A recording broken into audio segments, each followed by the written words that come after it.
You think Depression-era dinners were about making do with less? Think again.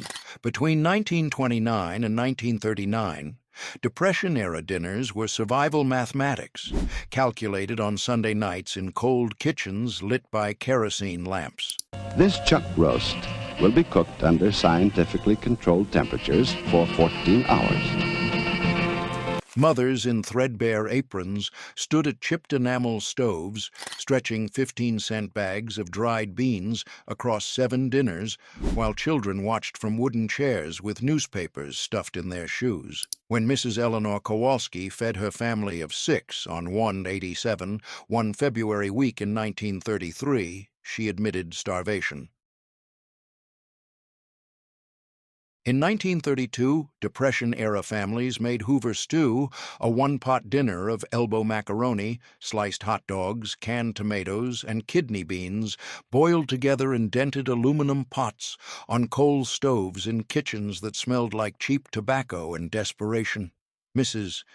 Helen Bartowski in Cleveland fed her family of 5 for 38 cents, 12-cent macaroni, 9-cent hot dogs, 8-cent tomatoes, 9-cent beans. She cooked it on Tuesday nights when her husband's factory paycheck was gone and the rent was due Friday.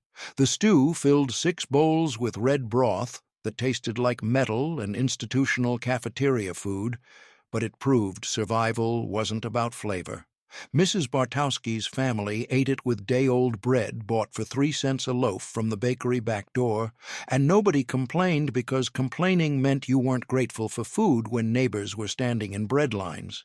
Today, that same meal costs $8.60, but it fed 5 people for 38 cents when families had $2 per week, or $35–40 today, for all 7 dinners. Nobody makes Hoover stew anymore because modern families don't name their poverty meals after presidents they blamed for their hunger.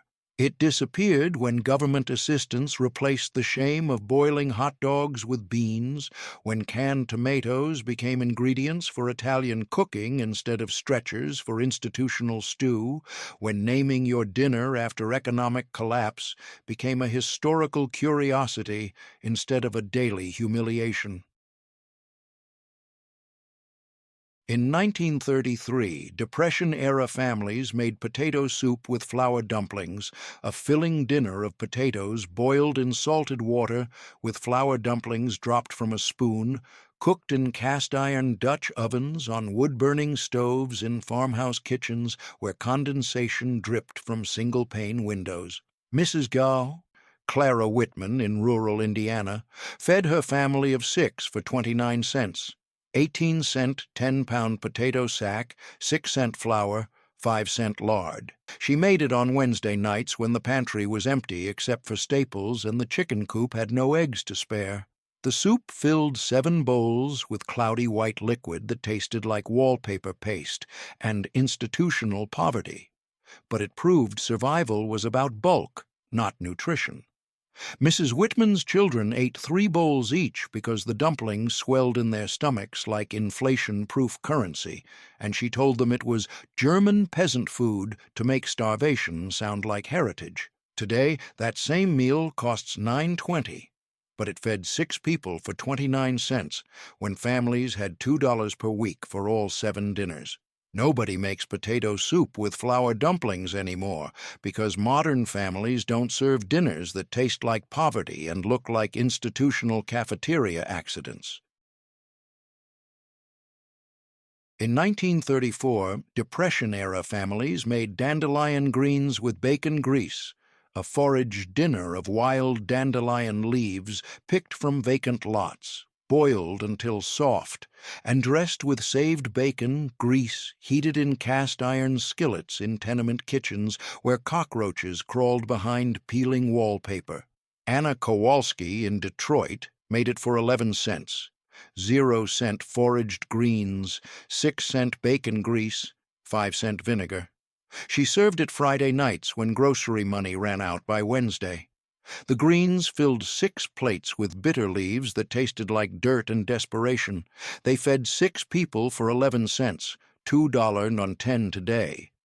That same meal costs $14.50 now using store-bought greens. Mrs. Kowalski's children gagged on the bitterness, but ate every leaf, because wasting free food meant going hungry tomorrow. It proved Depression-era families foraged city weeds when grocery budgets couldn't stretch past Tuesday, turning urban waste lots into emergency vegetable gardens. Nobody makes dandelion greens with bacon grease anymore because modern families don't forage their dinners from vacant lots and highway medians.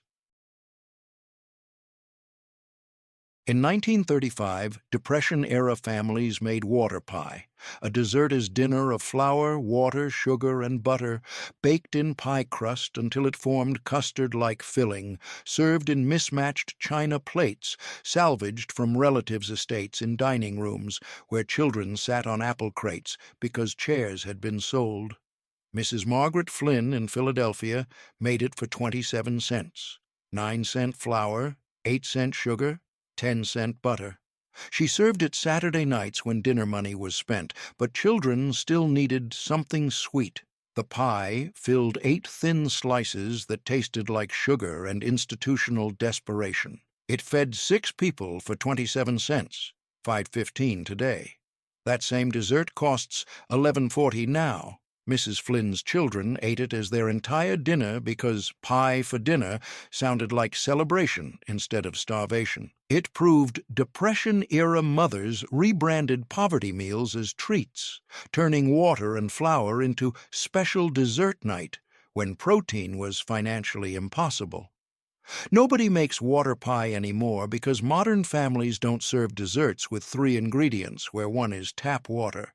It disappeared when packaged pudding mixes cost less than homemade desperation pies.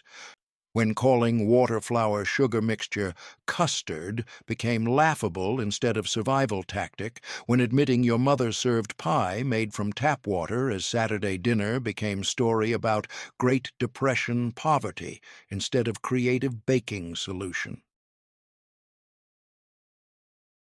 In 1932, Depression-era families made milk toast with sugar, a poverty dinner of day-old bread toasted over gas flames, broken into bowls, covered with hot milk, and sprinkled with sugar, eaten at kitchen tables covered with oilcloth tablecloths that stuck to elbows in summer heat. Mrs. Catherine O'Brien in Boston made it for 19 cents, 5-cent day-old bread, 10-cent milk, 4-cent sugar. She served it Monday nights when rent was due and groceries waited until Thursday's relief check. The toast filled 5 bowls with soggy bread that tasted like infant food and institutional care. It fed 5 people for 19 cents, $3.60 today. That same meal costs $8.90 now. Mrs. O'Brien's husband ate 3 bowls before his factory night shift because liquid bread was better than nothing when tomorrow's lunch was uncertain. It proved Depression-era dinners prioritized stomach fullness over nutritional value, measuring meals by volume instead of vitamins. Nobody makes milk toast with sugar anymore because modern families don't serve dinners that resemble invalid food for sick children. It disappeared when breakfast cereal cost less than stale bread and milk combined, when serving bread soup as dinner became marker of extreme poverty instead of Monday routine, when admitting your father ate soggy toast before factory shifts became story about Depression-era desperation instead of typical working-class dinner. In 1933, Depression-era families made beans and cornbread, a Southern poverty dinner of dried pinto beans boiled with ham hock bones, served with cornbread made from cornmeal, lard, and buttermilk, eaten in sharecropper kitchens where flour sack curtains hung in glassless windows. Mrs. Lucille Washington in rural Mississippi made it for 34 cents, 15-cent beans, 9-cent cornmeal, 7-cent lard, 3-cent ham hock bone from butcher's scrap pile. She served it every Sunday when church ended. The dinner filled 7 tin plates with brown beans that tasted like smoke and survival. It fed 8 people for 34 cents, $6.50 today. That same meal costs $13.70 now. Mrs. Washington's family ate it 4 times weekly because dried beans cost less than fresh vegetables and lasted through winter when nothing else did. It proved Depression era. Southern families survived on legumes when cotton prices collapsed and sharecropping barely paid rent. In 1931, Depression-era families made tomato gravy over biscuits, an Appalachian dinner of canned tomatoes cooked with flour and bacon grease into red gravy, poured over baking powder biscuits made in wood stove ovens in mountain cabins where families slept 4 to a bed. Mrs. Ruby Henderson in West Virginia made it for 28 cents. 12-cent tomatoes, 8-cent flour, 5-cent bacon grease, 3-cent baking powder. She served it Tuesday nights when the coal mine laid her husband off. The gravy filled 6 plates with red sauce that tasted like tin cans and institutional poverty. It fed 6 people for 28 cents, $5.30 today. That same meal costs $10 now.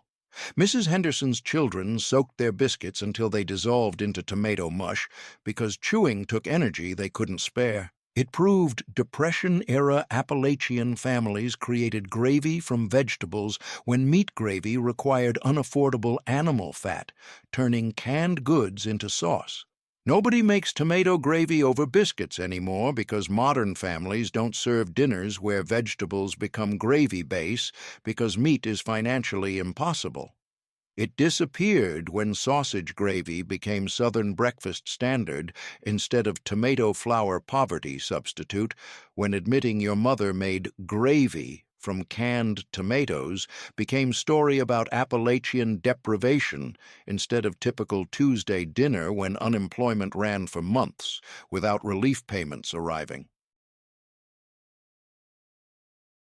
In 1934, Depression-era families made mulligan stew, a hobo camp dinner of leftover vegetable scraps, potato peelings, onion ends, and any available meat scraps boiled together in salvaged tin pots over backyard fires in homeless encampments called Hoovervilles. Mr. Y. Thomas Bradford in Seattle made it for 17 cents. 0-cent vegetable scraps from restaurant garbage, 12-cent stale bread, 5-cent donated lard from Charity Kitchen. He served it Wednesday nights in the Hooverville behind the rail yard when his family lost their house. The stew filled 4 dented tin cans with brown liquid that tasted like garbage and survival. It fed 4 people for 17 cents, $3.25 today. That same meal costs $15.80 now if made with fresh ingredients. Mr. Bradford's children ate it without utensils because forks were sold months ago when rent was overdue. It proved Depression-era homeless families created soup from refuse, turning restaurant waste into Wednesday dinner when government relief lines stretched 4 blocks. Nobody makes mulligan stew anymore because modern families don't cook dinners from garbage scraps in backyard fires at homeless camps. It disappeared when health codes prohibited restaurant dumpster foraging, when Hoovervilles were bulldozed by city ordinances, when admitting your father cooked your dinner from trash became story about extreme homelessness instead of typical survival tactic for 1/4 of American families during Depression, years living in makeshift shelters. In 1932, Depression-era families made fried cabbage with bacon ends, a German immigrant dinner of shredded cabbage fried in bacon grease with onions until soft, served with boiled potatoes in tenement kitchens where 8 families shared 1 bathroom down the hall. Mrs. Gertrude Schmidt in Chicago made it for 31 cents, 14-cent cabbage head, 9-cent bacon ends from butcher, 8-cent potatoes. She served it Thursday nights when her husband's WPA paycheck bought groceries for 3 more days. The cabbage filled 6 plates with greasy vegetables that tasted like poverty and German heritage. It fed 6 people for 31 cents, $5.90 today. That same meal costs $11.40 now. Mrs. Schmidt's children gagged on the sulfur smell, but ate every bite because wasting vegetables meant going hungry Friday when grocery money ran out. It proved Depression-era immigrant families relied on old-world poverty vegetables when American meat prices climbed beyond weekly budgets. Nobody makes fried cabbage with bacon ends as poverty dinner anymore because modern families eat it as trendy Oktoberfest side dish at beer gardens. It disappeared when cabbage became coleslaw ingredient instead of dinner entree, when admitting your mother served fried cabbage 4 nights weekly. In 1933, Depression-era families made cornmeal mush, a Southern poverty dinner of cornmeal boiled in water until thick, sliced when cold, fried in lard until crusty, and served with milk poured over top, eaten in sharecropper cabins where children slept on cornhusk mattresses. Mrs. Hobo, Bessie Taylor in Georgia, made it for 16 cents, 8-cent cornmeal, 5-cent milk, 3-cent lard. She served it Friday nights, when week's groceries were gone, but payday was Monday. The mush filled 7 plates with yellow slabs that tasted like cardboard and desperation.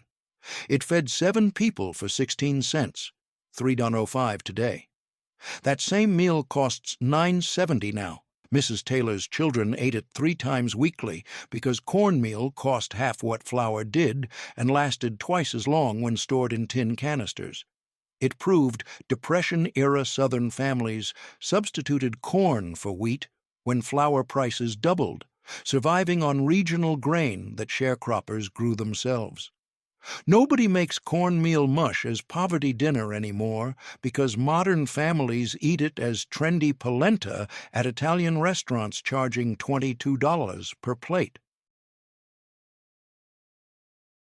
In 1935, Depression-era families made creamed chipped beef on toast, a military surplus dinner of dried, salted beef, shredded and cooked in flour milk gravy, served over toasted bread in veterans' households where Purple Heart medals hung next to eviction notices. Mr. Frank Morrison in Philadelphia made it for 36 cents. 18-cent dried beef from Army surplus store, 9-cent milk, 6-cent flour, 3-cent day-old bread. He served it Saturday nights when his disability pension check arrived. The beef filled 5 plates with gray meat that tasted like salt and institutional food service. It fed 5 people for 36 cents, $6.85 today. That same meal costs $14.30 now. Mr. Morrison's family called it SOS from his Army days because the acronym made poverty dinner sound like military tradition instead of economic failure. It proved Depression-era veterans survived on surplus rations when civilian jobs refused to hire disabled war heroes. Nobody makes creamed chipped beef on toast as poverty dinner anymore because modern families don't serve military surplus meat as Saturday night entree. It disappeared when dried beef became gourmet charcuterie board item instead of cheap protein source, when admitting your father served Army surplus rations for dinner.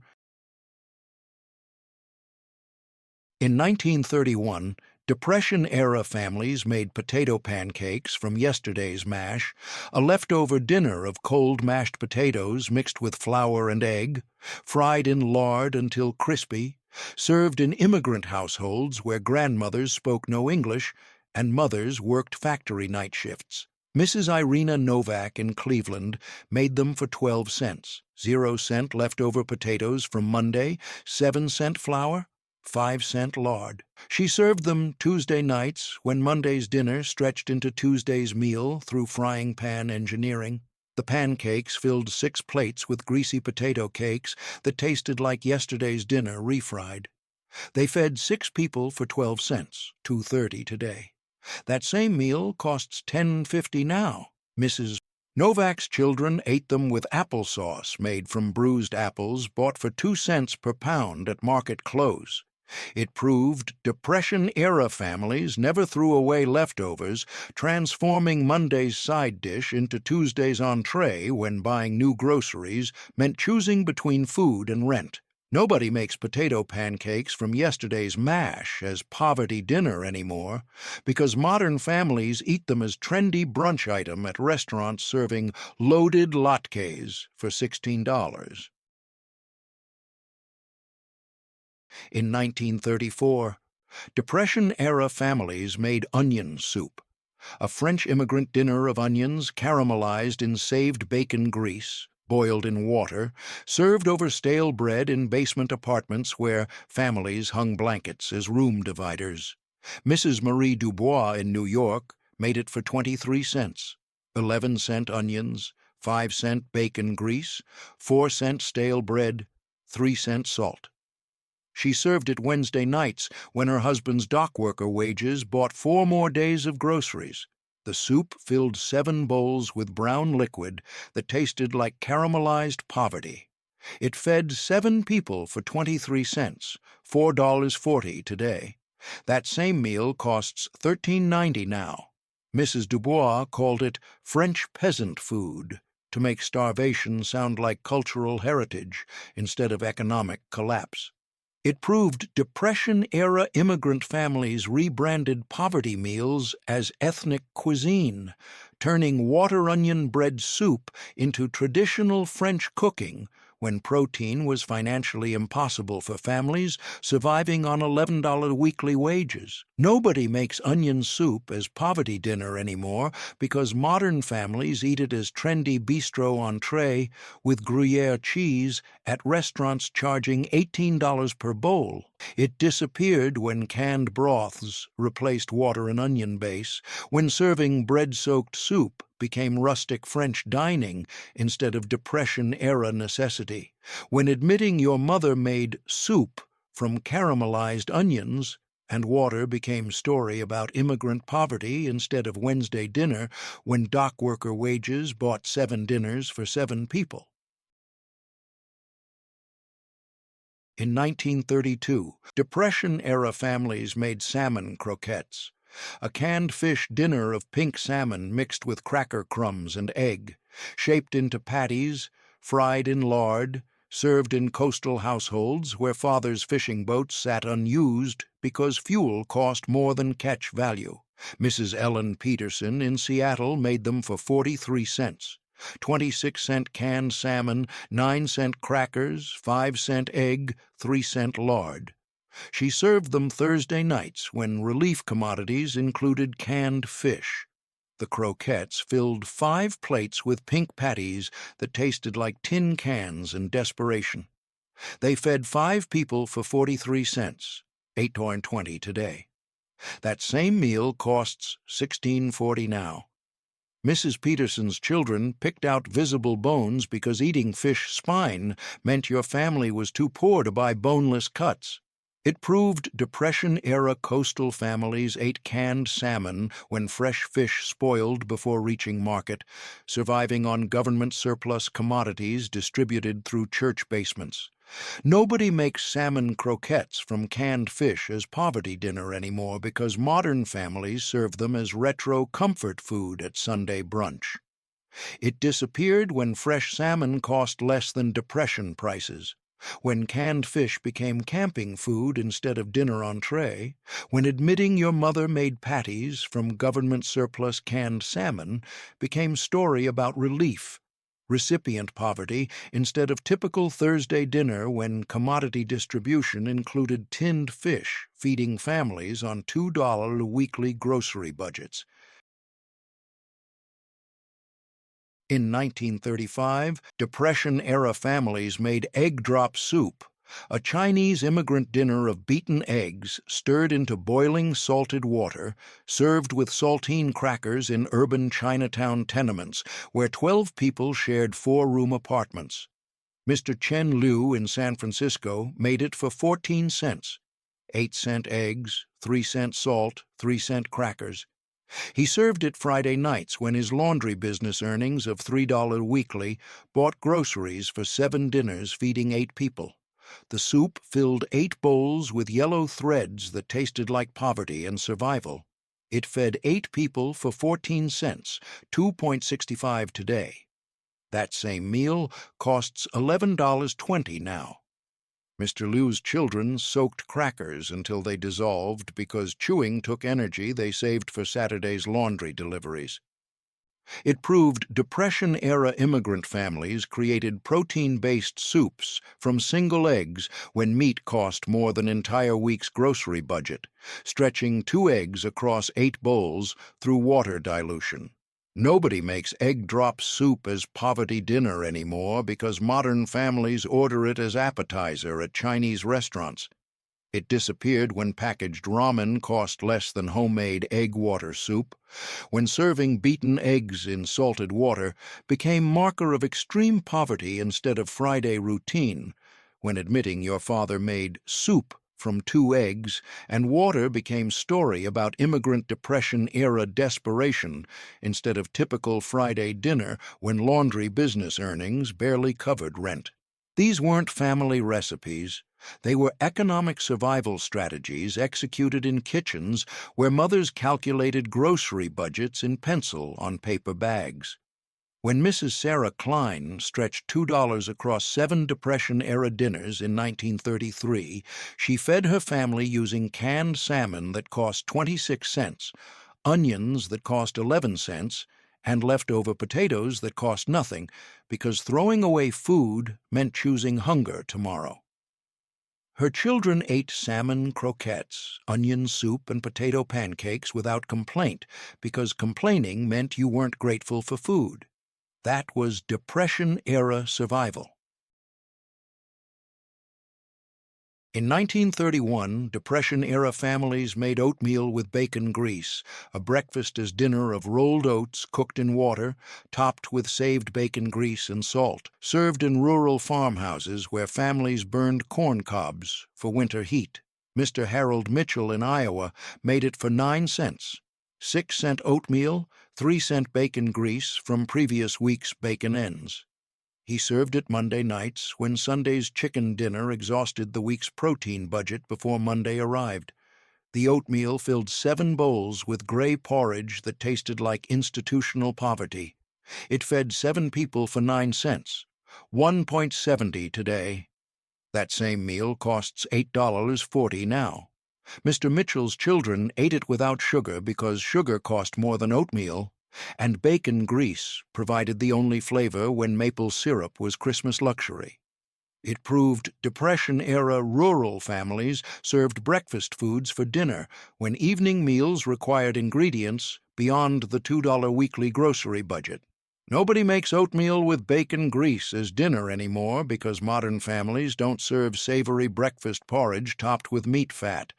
It disappeared when flavored instant oatmeal packets replaced plain rolled oats, when serving bacon grease-topped porridge became marker of rural poverty instead of Monday dinner, when admitting your father served breakfast oatmeal for dinner became story about farm family desperation instead of typical Monday meal when Sunday's chicken consumed the week's protein.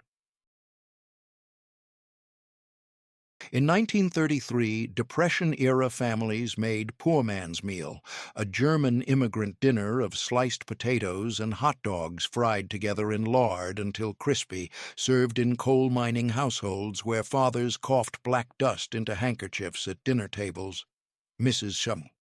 Greta Schneider in Pennsylvania made it for 37 cents, 18-cent potatoes, 15-cent hot dogs, 4-cent lard. She served it Tuesday nights when her husband's mine paycheck of $14 weekly bought groceries for 7 more dinners. The meal filled 6 plates with greasy potatoes that tasted like poverty and coal dust. It fed 6 people for 37 cents, $7.05 today. That same meal costs $13.80 now. Mrs. Schneider's children ate it 4 times weekly because potatoes and hot dogs combined cost less than ground beef, stretching protein across 6 people. It proved Depression-era mining families survived on fried starches when coal industry wages dropped below living wage thresholds, forcing $2 weekly grocery budgets. In 1934, Depression-era families made rice and gravy, a Southern poverty dinner of white rice boiled in ham hock bone water, thickened with flour into brown gravy, served in sharecropper households where families owed more to landowners than they earned from cotton crops. Mrs.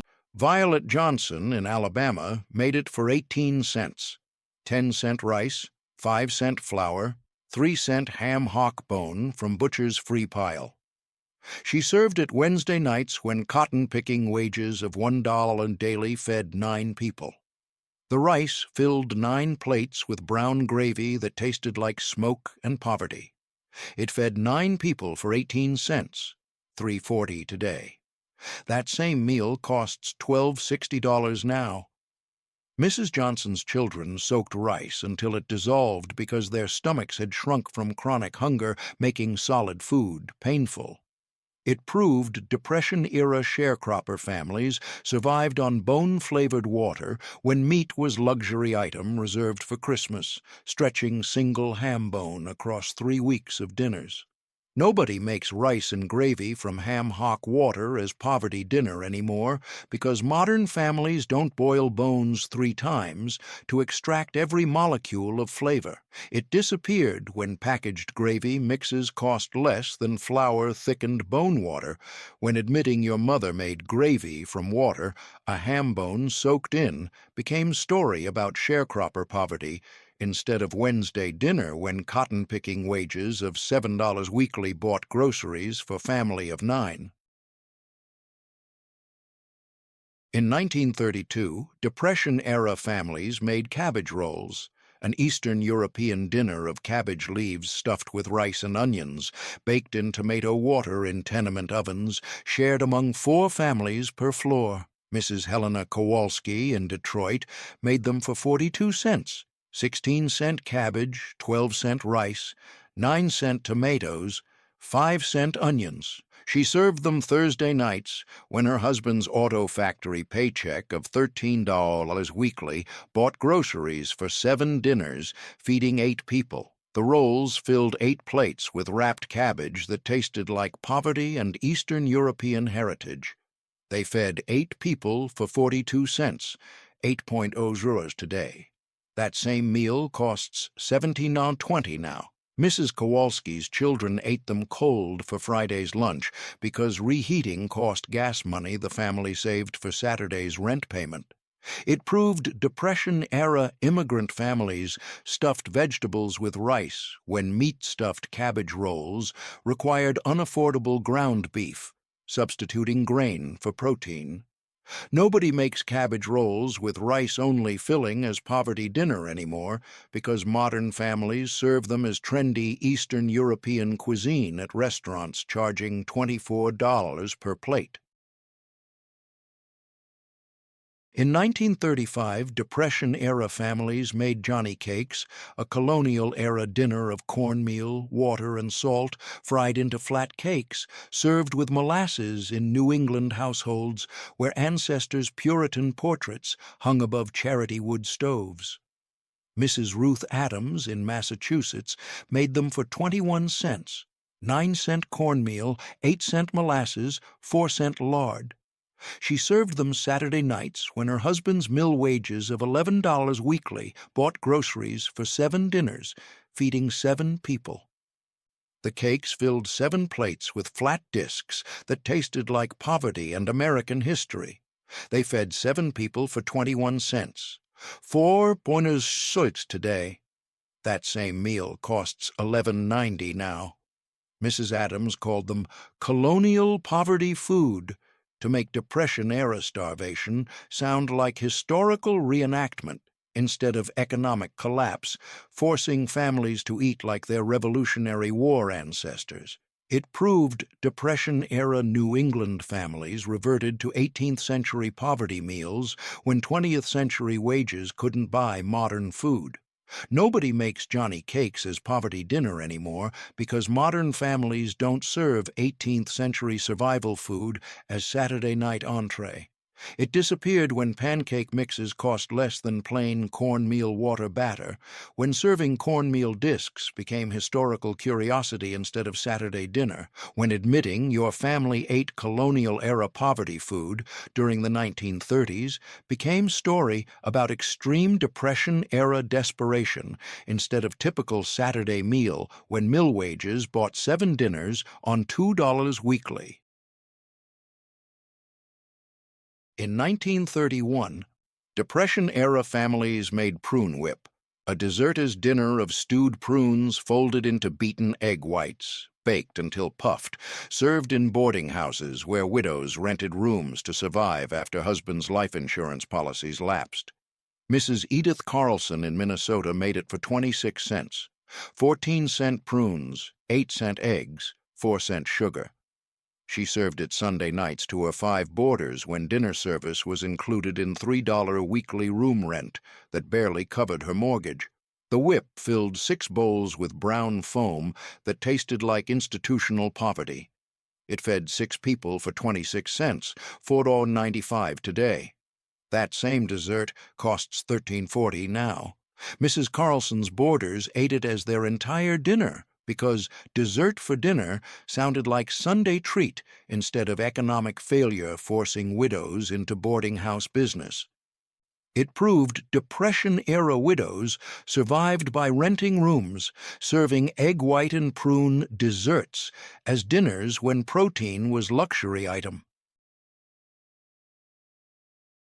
In 1933, Depression-era families made scrapple, a Pennsylvania Dutch dinner of pork scraps and cornmeal formed into loaf, sliced and fried with cornmeal mush, in households where families spoke Pennsylvania German and pickled everything that grew. Mr. Jacob Yoder in Pennsylvania made it for 39 cents, 22-cent pork scraps from butcher, 9-cent cornmeal, 5-cent lard, 3-cent sage. He served it Monday nights when Sunday's pork butchering produced scrap meat nobody else would buy. The scrapple filled 8 plates with gray slices that tasted like poverty and German heritage. It fed 8 people for 39 cents, $7.40 today. That same meal costs $15.60 now. Mr. Yoder's children ate organ meat and pig scraps because Pennsylvania Dutch tradition forbade wasting any part of the animal when the animal cost more than the farmer's weekly cash income. It proved Depression-era farm families survived on butcher scraps when prime cuts went to city markets paying cash. Nobody makes scrapple as poverty dinner anymore because modern families buy it as artisan breakfast meat at farmers' markets charging $12 per pound. In 1934, Depression-era families made lima bean soup, a one-pot dinner of dried lima beans boiled with salt pork rind, served in rural households where outhouses froze solid in winter and families bathed once weekly. Mrs. Pearl Thompson in Kentucky made it for 29 cents, 16-cent dried limas, 8-cent salt pork rind, 5-cent onion. She served it Tuesday nights when her husband's sawmill wages of $9 weekly bought groceries for 7 dinners, feeding 9 people. The soup filled 9 bowls with white beans that tasted like poverty and survival. It fed 9 people for 29 cents. $5.50 today. That same meal costs $14.30 now. In 1932, Depression-era families made fried bologna with fried potatoes, a city poverty dinner of thick sliced bologna, fried until edges curled, served with fried potatoes in tenement apartments where families shared one hot plate among 3 households. Mrs. Ruth Goldstein in New York made it for 34 cents, 20-cent bologna, 11-cent potatoes, 3-cent lard.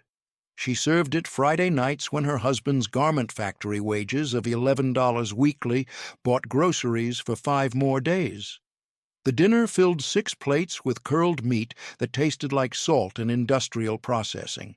It fed 6 people for 34 cents, 6 to 50 today. That same meal costs $11.80 now. Mrs. Goldstein's children fought over bologna edges that curled into cups holding grease, because crispy edges meant someone got the good part when the rest was rubbery meat product. It proved Depression-era urban families considered processed lunch meat a dinner protein when fresh meat required budgets exceeding $2 weekly. Nobody makes fried bologna with fried potatoes as poverty dinner anymore because modern families don't serve lunch meat as Friday night entree. It disappeared when bologna became sandwich filling instead of dinner protein, when fried potatoes became fast food side instead of main dish. In 1933, Depression-era families made red flannel hash, a New England dinner of leftover corned beef scraps, boiled beets, and potatoes chopped and fried together in lard until crispy, served in Milltown households where textile workers brought home fabric scraps to patch children's clothes. Mrs. Alice Porter in Rhode Island made it for 28 cents. 0-cent corned beef scraps from Sunday, 12-cent beets, 11-cent potatoes, 5-cent lard. She served it Monday nights when Sunday's corned beef dinner stretched into Monday through chopping and refrying. The hash filled 7 plates with pink mixture that tasted like beets and thrift.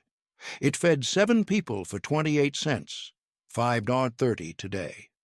That same meal costs $13.20 now.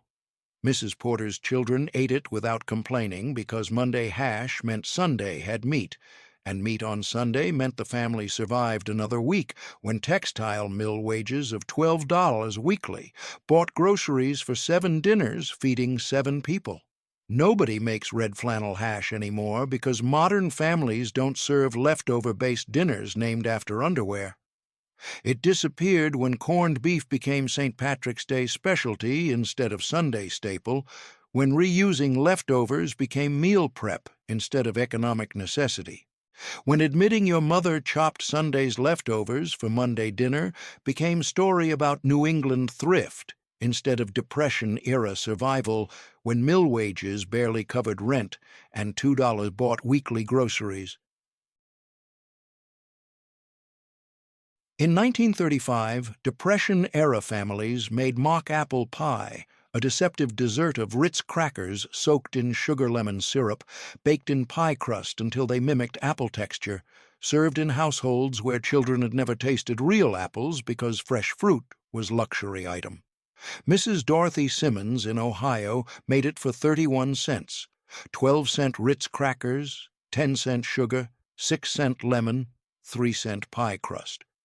She served it Saturday nights when her husband's factory wages of $14 weekly bought 1 special dessert per week. The pie filled 8 slices with fake fruit that tasted like chemicals and disappointment. It fed 8 people for 31 cents, $5.90 today. That same dessert costs $9.40 now. Mrs. Simmons's children believed it was apple pie until teenage years revealed the deception, proving Depression-era mothers lied about ingredients when truth meant admitting fresh fruit was financially impossible for families earning $14 weekly. Nobody makes mock apple pie anymore because modern families don't serve desserts where the main ingredient is crackers pretending to be fruit.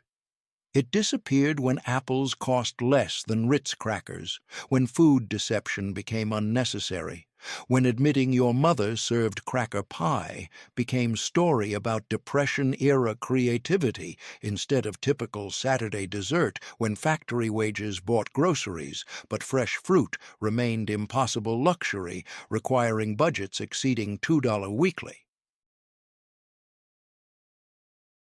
In 1934, Depression-era families made peanut butter soup An institutional poverty dinner of peanut butter thinned with hot water and milk, seasoned with salt, served in households receiving government commodity distributions where peanut butter arrived in 5-pound cans. Mrs. Virginia Hayes in Indiana made it for 19 cents. 0-cent commodity peanut butter, 12-cent milk, 4-cent onion, 3-cent salt. She served it Thursday nights when Wednesday's groceries ran out and Friday's relief check hadn't arrived. The soup filled 6 bowls with beige liquid that tasted like institutional cafeterias and desperation. It fed 6 people for 19 cents, $3.60 today. That same soup costs $8.70 now. Mrs. Hayes's children gagged on the texture, but ate every spoonful because refusing government commodity food meant going hungry when relief checks arrived weekly, but lasted 3 days. It proved Depression-era families ate whatever government distributed regardless of palatability, turning 5-pound cans of peanut butter into Thursday soup when grocery money ended Wednesday. Nobody makes peanut butter soup anymore because modern families don't serve nut butter thinned with water as dinner. It disappeared when government commodity distributions ended, when peanut butter became sandwich spread instead of soup base, when admitting your family ate peanut butter soup became story about relief. Recipient poverty instead of typical Thursday dinner when commodity distributions determined what families ate, regardless of whether it made culinary sense. In 1932, Depression-era families made vinegar pie, a Southern poverty dessert of vinegar, sugar, flour, and butter, baked into custard-like filling, served in Appalachian households where grandmothers remembered Civil War poverty and mothers remembered Depression, poverty spanning 2 generations. Mrs. Betty Lou Crawford in Tennessee made it for 24 cents. 8-cent vinegar, 9-cent sugar, 5-cent flour, 2-cent butter. She served it Sunday afternoons when church ladies exchanged Depression recipes after services. The pie filled 8 slices with tangy custard that tasted like desperation and resourcefulness. It fed 8 people for 24 cents, $4.55 today. That same pie costs $10.30 now. Mrs. Crawford's family ate it as Sunday dessert because vinegar pie proved you could make pie without fruit, eggs, or milk, when those ingredients required budgets exceeding $2 weekly for 7 dinners feeding 8 people. Nobody makes vinegar pie anymore because modern families don't serve desserts where the main flavor is household cleaning product. It disappeared when fresh fruit became affordable, when eggs cost less than Depression prices, when serving vinegar-based dessert became story about Appalachian resourcefulness instead of typical Sunday pie, when sawmill wages barely bought flour and sugar, leaving vinegar as the only available flavoring for dessert that sounded special but tasted like poverty disguised as tradition. In 1931, Depression-era families made creamed peas on toast, an institutional dinner of canned peas heated in flour milk gravy, served over toasted bread in boarding houses where meals were included in weekly rent but quality wasn't guaranteed. Mrs. Mildred Thompson in Kansas City made it for 22 cents, 10-cent canned peas, 7-cent milk, 3-cent flour, 2-cent bread. She served it to 8 boarders Monday nights when boarding house income of $24 weekly barely covered mortgage payments. The peas filled 8 plates with gray-green sauce that tasted like institutional cafeterias and economic failure. They fed 8 people for 22 cents, $4.20 today. That same meal costs $10.60 now. Mrs. Thompson's boarders ate it without complaint because complaining about boarding house food meant finding new housing when rooms were scarce and wages were uncertain during Depression years, when 1/4 of Americans were unemployed. Nobody makes creamed peas on toast anymore because modern families don't serve canned vegetables in flour gravy as Monday dinner. It disappeared when boarding houses became historical relics, when creamed vegetables became nursing home food, when admitting you lived in a boarding house eating institutional meals became story about Depression-era housing poverty instead of typical Monday dinner when boarding house rent of $3 weekly included meals that tasted like poverty but kept you off the street. These weren't innovative recipes, they were survival tricks disguised as dinners. When Mrs. Catherine Walsh stretched $2 across 7 Depression-era dinners in 1933, she fed her family using crackers pretending to be apples, peanut butter stretched into soup, and vinegar baked into pie, because those ingredients cost less than real food. That was Depression-era motherhood, lying to children so hunger felt like celebration instead of starvation. In 1933, Depression-era families made spaghetti with ketchup and butter, an Italian-American poverty dinner of boiled spaghetti noodles tossed with ketchup and margarine, served in immigrant neighborhoods where Italian food meant whatever pasta you could afford with whatever sauce substitute existed in the cupboard. Mrs. Rosa Lombardi in Boston made it for 27 cents, 15-cent spaghetti, 8-cent ketchup, 4-cent margarine.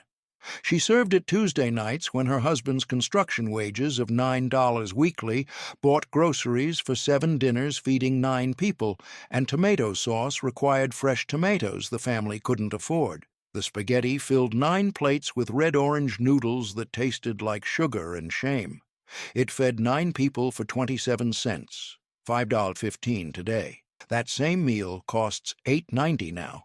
Mrs. Lombardi's children ate it believing ketchup was American tomato sauce, and she never corrected them because admitting you couldn't afford real tomato sauce meant admitting the poverty was worse than neighbors knew. It proved Depression-era Italian families abandoned authentic cooking not by choice but by budget, turning ketchup into sauce when real ingredients required money they didn't have. The shame was multi-layered. Italian grandmothers who remembered making sauce from scratch in Italy watched their daughters serve ketchup to grandchildren, and nobody spoke about it because speaking about it meant acknowledging how far the family had fallen. Mrs. Lombardi's mother-in-law refused to eat spaghetti with ketchup, choosing to skip dinner entirely rather than participate in what she called an insult to Italian heritage. But Mrs. Lombardi served it anyway because feeding 9 people on $2 weekly meant heritage was a luxury they couldn't afford. Nobody makes spaghetti with ketchup and butter anymore because modern Italian-American families consider it cultural sacrilege. It disappeared when jarred pasta sauce cost less than ketchup, when Italian food became trendy instead of poverty cuisine. In 1934, Depression-era families made potato and onion casserole, a German farmhouse dinner of sliced potatoes layered with onions and milk, baked until soft in wood-fired ovens in rural households where electricity was rumor and running water was dream. Mrs. Emma Hoffman in rural Minnesota made it for 23 cents, 14-cent potatoes, 6-cent onions, 3-cent milk. She served it Wednesday nights when farm income averaged $7 weekly and grocery money came from selling eggs to neighbors who were equally poor. The casserole filled 8 plates with soft layers that tasted like dairy and survival. It fed 8 people for 23 cents, $4.40 today. That same meal costs $9.80 now. Mrs. Hoffman's children ate it with homemade bread because the casserole had no protein, no vegetables beyond onions, no nutritional value except calories that kept them alive until Thursday, when maybe someone would butcher a chicken that stopped laying eggs. The recipe came from her German grandmother who survived the Franco-Prussian War on identical meals, proving poverty recipes transcended generations and oceans. Mrs. Hoffman's mother taught her to make it in 1910 when the family immigrated. Her grandmother taught her mother in Germany in 1870, and Mrs. Hoffman taught her daughters in 1934, creating an unbroken chain of poverty, cooking, spanning 3 countries and 64 years. Each generation hoped their daughters would never need the recipe, and each generation was wrong. The casserole represented immigrant poverty in its purest form. Take the cheapest vegetables available, stretch them with liquid, bake them into something that filled stomachs without providing nutrition, and call it dinner.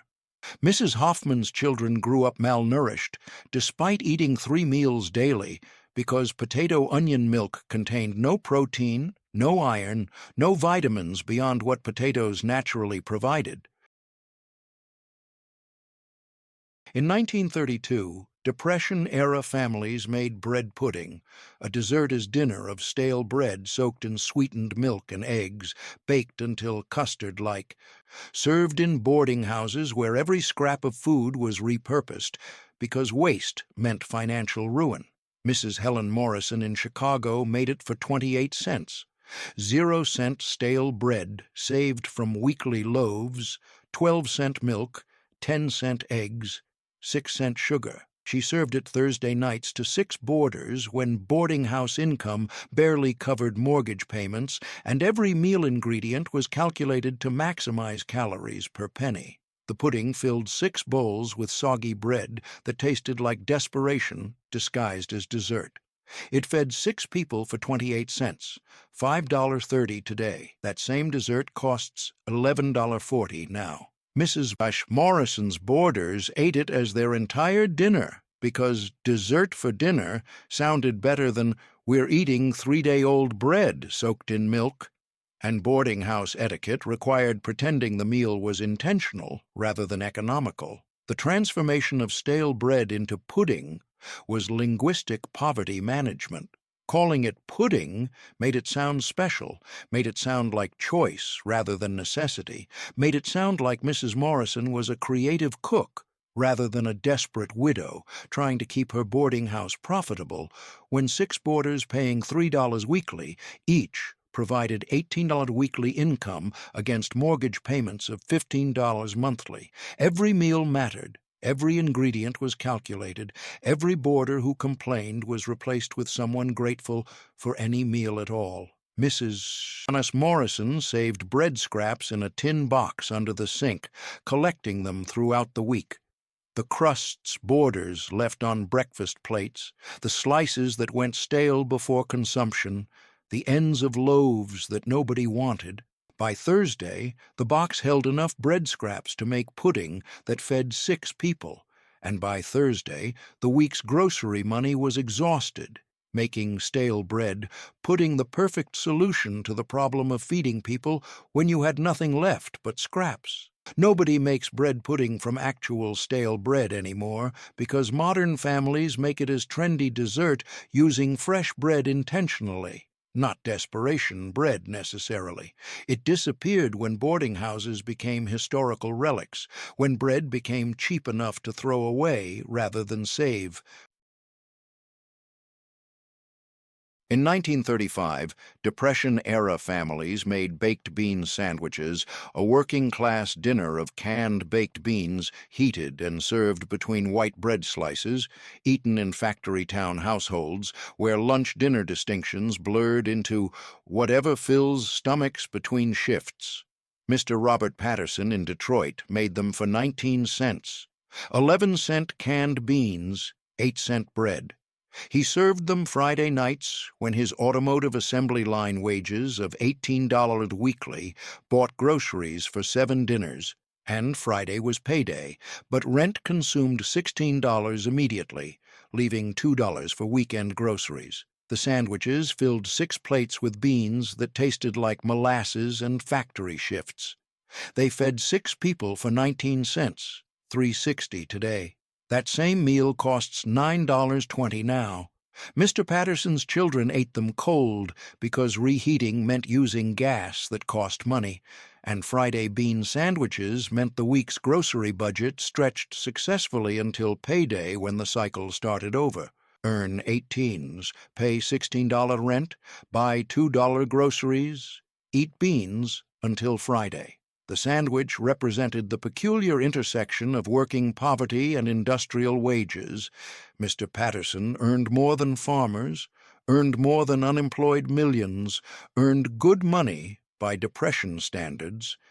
Yet his family ate bean sandwiches for Friday dinner, because earning $18 weekly in 1935 Detroit meant nothing when rent consumed 89% of income before groceries, utilities, or children's shoes entered the calculation. In 1931, Depression-era families made fried dough with syrup, an Italian-American poverty dinner of flour-water dough fried in lard and topped with corn syrup, served in immigrant neighborhoods where dessert for dinner was linguistic trick that made starvation sound like celebration. Mrs. Carmela Russo in New York made it for 16 cents, 8-cent flour, 5-cent lard, 3-cent corn syrup. She served it Saturday nights when her husband's dock worker wages of $11 weekly bought groceries for 7 dinners feeding 7 people, and Saturday meant the week's food budget was exhausted, but Sunday still required feeding. These weren't ethnic cuisines, they were poverty adapted to immigrant kitchens. When Mrs. Maria Santos stretched $2 across 7 Depression-era dinners in 1934, she fed her family using spaghetti with ketchup, fried dough with syrup, and bean sandwiches because those meals cost 20 cents and fed 8 people while maintaining the fiction that they were eating Italian food or special treats, instead of admitting they were eating whatever combinations of flour, beans, and ketchup-filled stomachs, when factory wages bought survival, but not dignity. That was Depression-era immigrant mathematics.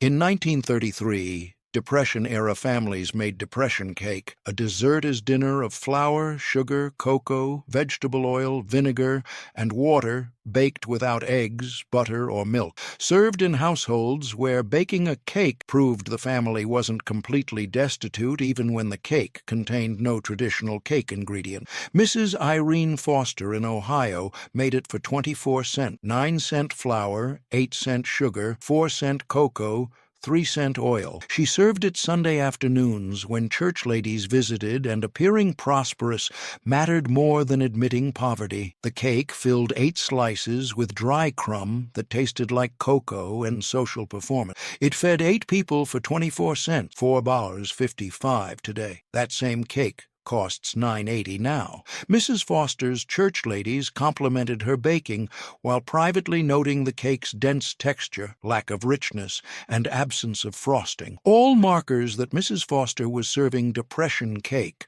while pretending it was family recipe chocolate cake, because admitting you couldn't afford eggs meant admitting your husband's factory wages weren't sufficient. The cake existed at the intersection of pride and poverty, families desperate enough to bake egg-free, butter-free, milk-free cake, but proud enough to serve it as if it were intentional choice rather than economic necessity. Mrs. Foster's mother taught her the recipe with the instruction, "Never tell anyone why you're making it," creating a conspiracy of silence where depression cake appeared at church gatherings, family dinners, and social events, and everyone pretended not to notice that it tasted wrong, because noticing meant acknowledging that your neighbor was as poor as you were. The recipe spread through whispered conversations between women at church, at markets, at children's school pickups, quiet exchanges where one woman would mention she found a new cake recipe, and another woman would understand immediately that it meant an egg-free recipe, a butter-free recipe, a poverty recipe disguised as innovation. The recipe had a dozen names: wacky cake, mystery cake, war cake, each name designed to obscure the truth that it was depression cake baked by families who couldn't afford traditional ingredients but refused to stop baking. Nobody makes depression cake as poverty disguise anymore because modern families make it as vegan alternative, not economic necessity. It disappeared when eggs became affordable, when butter cost less than margarine, when serving egg-free cake became dietary choice choice instead of economic admission. When admitting your grandmother baked depression, cake became story about innovative baking instead of typical Sunday performance, when factory wages required appearing prosperous at church gatherings while eating beans at home, when social survival required baking cakes that proved you weren't destitute even when you were. In 1934, Depression-era families made carrot and raisin salad, a side dish as dinner of grated carrots mixed with raisins and mayonnaise, served in middle-class households where unemployment had transformed families from comfortable to struggling, but pride prevented admitting they were serving salad as the entire meal. Mrs. Dorothy Klein in New Jersey made it for 29 cents, 12-cent carrots, 10-cent raisins, 7-cent mayonnaise. She served it Tuesday nights when her husband's former executive salary of $45 weekly had been replaced by odd job income of $8 weekly, and the family was still adjusting to poverty while maintaining appearances. The salad filled 6 plates with orange mixture that tasted like sweetness and downward mobility. It fed 6 people for 29 cents, $5.50 today. That same salad costs $8.90 now. Mrs. Klein's children ate it believing salad was sophisticated dinner choice because their mother served it on china plates with cloth napkins, maintaining pre-Depression dinner rituals despite serving Depression-era poverty meals. It proved middle-class families fell into poverty while clinging to class markers that obscured their actual economic status. The gap between presentation and reality was enormous. Mrs. Klein set the table with inherited silver, served water in crystal glasses, required children to use proper table manners, all while serving grated carrots as the entire dinner because maintaining the fiction of middle-class status mattered more than admitting they had fallen. Her children believed they were eating light dinner or healthy salad meal, never understanding that carrot salad was dinner because there was no money for actual dinner after rent consumed the weekly odd-job income. The salad represented a specifically middle-class Depression experience. Working-class families had always eaten poverty meals and didn't pretend otherwise, but middle-class families who fell into poverty during the Depression maintained the performance of prosperity while eating meals that betrayed their actual circumstances. Mrs. Klein's mother had served carrot raisin salad as side dish at dinners that included roast chicken, mashed potatoes, vegetables, and dessert. Mrs. Klein served the same salad as the entire meal while pretending it was intentional, sophisticated, European-style light dining rather than admitting her family was as poor as the working-class neighbors she had formerly considered beneath her social station. Nobody makes carrot and raisin salad as poverty dinner anymore because modern families eat it as picnic side dish, not main course. It disappeared when unemployment insurance prevented middle-class families from falling into immediate poverty, when social mobility became less precipitous, when admitting your middle-class grandmother served salad as entire dinner became story about Depression-era class collapse instead of typical Tuesday meal, when executive unemployment created families who set tables with silver while serving carrots, because maintaining class performance mattered more than admitting they had fallen from prosperity into poverty identical to everyone else's. In 1935, Depression-era families made corn fritters, a Southern poverty dinner of cornmeal batter with corn kernels fried in lard and served with corn syrup, eaten in sharecropper households where corn was currency, food, animal feed, and only reliably available ingredient when cotton crops failed and landowners paid in corn instead of cash. Mrs. Bessie Mae Johnson in Mississippi made them for 18 cents, 8-cent cornmeal, 7-cent corn kernels from field, 3-cent lard. She served them Friday nights when sharecropping wages of corn meant the family ate corn in every form imaginable because cash didn't exist. and corn was the only payment received. The fritters filled 9 plates with fried rounds that tasted like corn and economic oppression. They fed 9 people for 18 cents, $3.40 today. That same meal costs $10–20 now. Mrs. Johnson's children ate corn for breakfast, cornmeal mush, corn for lunch, cornbread, corn for dinner, corn fritters, living on monoculture diets that caused nutritional deficiencies because sharecropping paid in corn, regardless of nutritional needs, cash needs, or the reality that humans cannot survive on corn alone without developing pellagra. The system was deliberately oppressive. Landowners paid sharecroppers in corn because corn couldn't be saved, couldn't be sold at fair price, couldn't provide economic mobility the way cash could. Mrs. Johnson's family received bushels of corn for months of labor, trapped in a cycle where they worked growing cotton but were paid in corn, requiring them to return next season because they had no cash to leave, no savings to relocate, no economic freedom to escape. The corn fritters weren't poverty food. They were economic bondage food, eaten by families trapped in systems designed to keep them poor. Mrs. Johnson's grandmother ate identical corn fritters during slavery, when enslaved people received corn rations and nothing else. Mrs. Johnson's mother ate identical corn fritters during Reconstruction, when freedom meant sharecropping that paid in corn. Mrs. Johnson ate identical corn fritters during the Depression, when sharecropping continued unchanged, despite 70 years of nominal freedom. 3 generations, identical corn fritters, identical poverty, identical economic systems that changed names, slavery, sharecropping, agricultural labor, but maintained the same reality. Black Southern families eating corn 3 meals daily because those controlling their labor paid them in the cheapest possible way. Nobody makes corn fritters as poverty dinner anymore because modern families don't live under sharecropping systems that pay in corn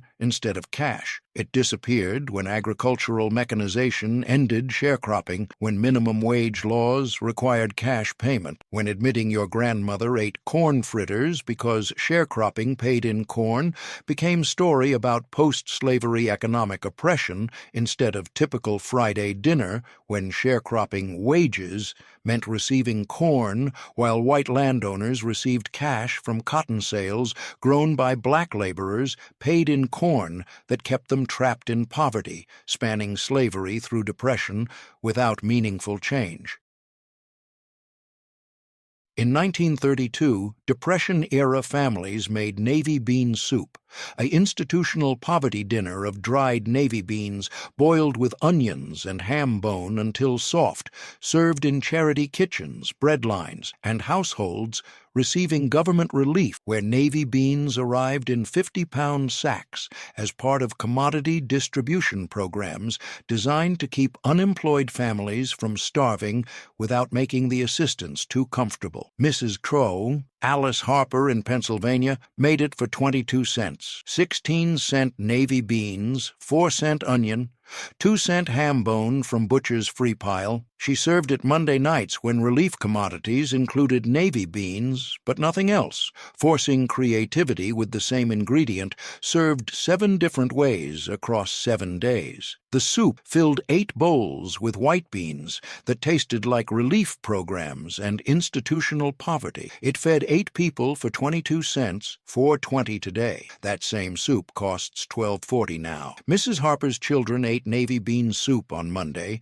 navy bean casserole on Tuesday, fried navy bean cakes on Wednesday, navy beans with rice on Thursday, navy beans with cornbread on Friday, navy bean sandwiches on Saturday, and navy beans with tomatoes on Sunday, because receiving 50 pounds of navy beans meant eating navy beans until the next commodity distribution delivered different ingredients, creating monotonous diets that kept families fed but left children refusing to eat beans for the rest of their lives after escaping depression poverty. The 50-pound sacks of navy beans represented government philosophy toward relief. Provide enough food to prevent starvation, but make the food monotonous enough that recipients were motivated motivated to find employment rather than rely on assistance. The strategy assumed jobs existed for motivated workers, ignored that 25% unemployment meant no jobs existed regardless of motivation, and created generations of Americans who associated navy beans with poverty so thoroughly that they refused to eat beans decades after achieving prosperity. Mrs. Harper's weekly relief included 50 pounds navy beans, 10 pounds flour, 5 pounds cornmeal, 2 pounds lard, no meat, no vegetables, no fruit, no dairy, no variety, no nutrition beyond calories. Her family ate beans, biscuits, cornbread, and fried dough in rotating combinations that prevented starvation while causing malnutrition. Children with bloated stomachs from protein deficiency. Adults with pellagra from niacin deficiency. Families fed by government programs that measured success in calories delivered rather than nutrition provided. Nobody makes navy bean soup as poverty survival anymore because modern assistance programs provide variety beyond 50-pound sacks of single ingredients. In 1933, Depression-era families made macaroni and tomatoes, a industrial working-class dinner of boiled macaroni mixed with canned tomatoes and fried onions, served in steel mill households where the meal's simplicity reflected the workers' exhaustion and the family's limited budget. After 12-hour shifts, left wives with no energy for complicated cooking. Mrs. Helen Kowalski in Pittsburgh made it for 28 cents, 12-cent macaroni, 11-cent canned tomatoes, 5-cent onions. She served it Thursday nights when her husband's mill wages of $16 weekly bought groceries for 7 dinners, and Thursday meant 3 more days until payday, but groceries were nearly gone. The macaroni filled 7 plates with red-orange noodles that tasted like industrial labor and exhaustion. It fed 7 people for 28 cents, $5.30 today. That same meal costs $9.60 now. Mrs. Kowalski's children ate it directly from bowls because her husband worked 6 a.m. to 6 p.m., arrived home covered in mill dust, ate dinner in silence, and went to bed at 8 p.m. to wake at 5 a.m. for the next shift. Dinner was fuel, not celebration. Macaroni and tomatoes provided calories for children and workers without requiring the elaborate cooking that exhausted wives couldn't manage after caring for children, washing milldust-covered clothes by hand, and maintaining households without modern appliances. The meal reflected industrial poverty's unique characteristics, employed men earning good wages whose families still ate Depression-era poverty meals because industrial work paid just enough to prevent starvation but not enough to achieve comfort. Mr. Kowalski earned more than farmers, more than unemployed millions, yet his family ate macaroni and tomatoes for Thursday dinner because earning $16 weekly in 1933, Pittsburgh meant nothing when rent consumed $12 and remaining $4 bought 1 week's groceries for family of 7. The macaroni and tomatoes also reflected wives' labor conditions. Mrs. Kowalski worked harder than her husband despite his 12-hour mill shifts, because he worked 12 hours and came home to rest, while she worked from 5 a.m., making his breakfast, to 10 p.m., finishing laundry, without breaks, without days off, without wages, performing labor that enabled his industrial labor, but received no recognition beyond being allowed to eat the meals she prepared from his wages that barely fed the family. She served macaroni and tomatoes because complicated meals required time and energy she didn't possess after caring for 5 children, washing clothes in boiling water on the stove, maintaining a household without electricity or running water, and performing domestic labor that Industrial Revolution ignored while demanding her husband's labor in mills. Nobody makes macaroni and tomatoes as exhaustion meal anymore because modern families have appliances that reduce domestic labor and modern labor laws that prevent 12-hour industrial shifts. These weren't simple meals. They were exhaustion meals eaten by families where poverty and labor combined into impossible survival mathematics. When Mrs. Catherine Walsh stretched $2 across 7 Depression-era dinners in 1935, she fed her family using Depression cake without eggs, carrot salad as entire dinner, and macaroni with tomatoes because those meals required minimal cooking labor when she was already performing 12 hours of unpaid domestic work, enabling her husband's paid industrial work that barely fed the family. That was Depression-era labor reality. In 1936, Depression-era families made potato and bacon soup, a farm poverty dinner of potatoes boiled with bacon ends and onions, served in rural households where families owned land, but remained poor because owning property produced no income during years when crops failed and markets collapsed. Mr. William Hartman in Iowa made it for 26 cents, 14-cent potatoes, 9-cent bacon ends, 3-cent onions. He served it Tuesday nights when farm income averaged $6 weekly from selling eggs and butter to equally poor neighbors, and Tuesday meant 5 more days until Saturday's pittance from town market sales. The soup filled 9 bowls with cloudy liquid that tasted like bacon fat and farm poverty. It fed 9 people for 26 cents, $5.10 today. That same soup costs $11.80 now. Mr. Hartman's family ate it with cornbread made from corn they grew, butter they churned, milk they produced, living the irony of farm poverty, surrounded by food but unable to sell it for cash because everyone else produced identical products and nobody had money to buy them. They owned 80 acres of land, produced hundreds of pounds of food annually, and still qualified as poor because ownership without income meant poverty with property. The soup represented agricultural depression within the depression. Farmers who produced food couldn't sell food because markets collapsed. Prices fell below production costs, and surplus crops rotted while farmers went hungry because they couldn't afford to eat what they couldn't sell. Mr. Hartman's farm produced potatoes, corn, chickens, milk, butter, eggs, and bacon.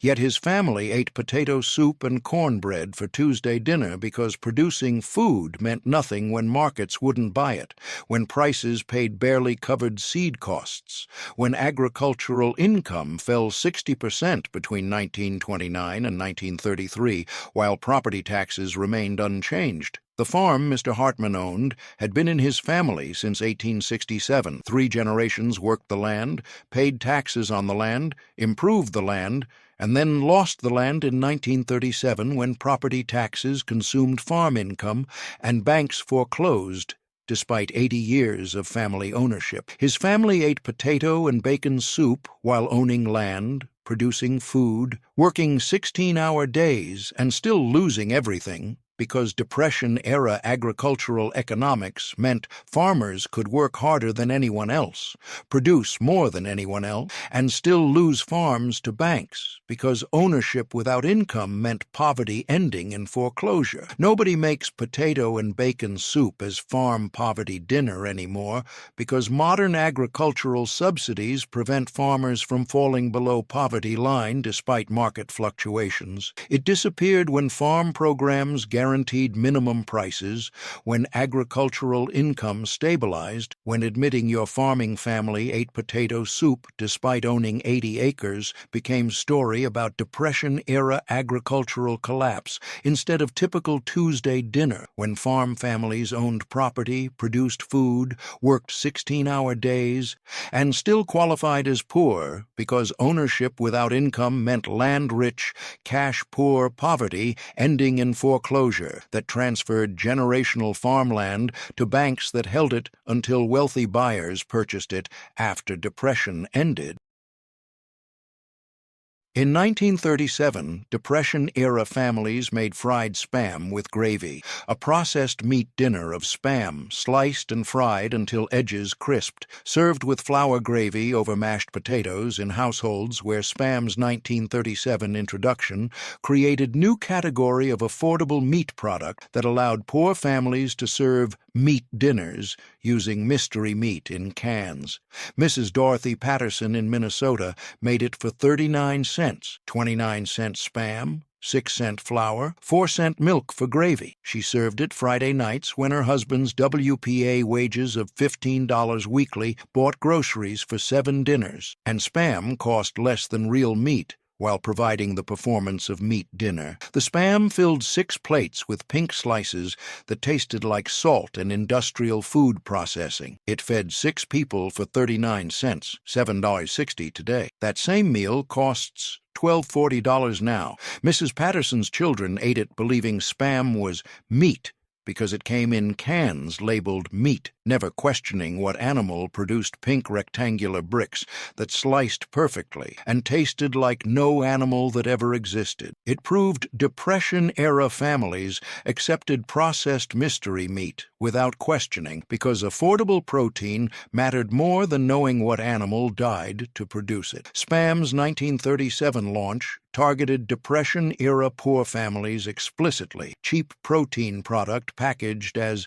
meat, marketed as affordable solution for families who couldn't buy real meat, sold at prices calculated to compete with beans rather than beef. Hormel invented Spam specifically for Depression economics, creating product that would have been rejected during prosperity but succeeded during poverty because families desperate for affordable protein didn't question what they were eating as long as it resembled meat and cost less than actual meat. Mrs. Patterson served fried Spam, calling it pork luncheon meat because admitting it was mystery meat felt like admitting her family was too poor for real meat, even though everyone knew Spam was Depression food eaten by Depression families who couldn't afford anything else. The fiction mattered. Calling it luncheon meat maintained the performance that family was eating by choice rather than necessity, that Spam was sophisticated modern food rather than engineered poverty product designed specifically for families who couldn't buy ham, couldn't afford beef, couldn't purchase any traditional protein at prices real meat required. Nobody makes fried Spam with gravy as poverty dinner anymore because modern families eat Spam as trendy retro food or Hawaiian specialty, not Depression necessity. It disappeared when meat prices fell below processed meat prices, when Spam became ethnic cuisine instead of poverty solution, when admitting your grandmother fried Spam for Friday dinner became story about Depression-era processed food introduction instead of typical Friday meal when WPA wages bought groceries but real meat required budgets exceeding $2 weekly, making Spam's 29 cents per can,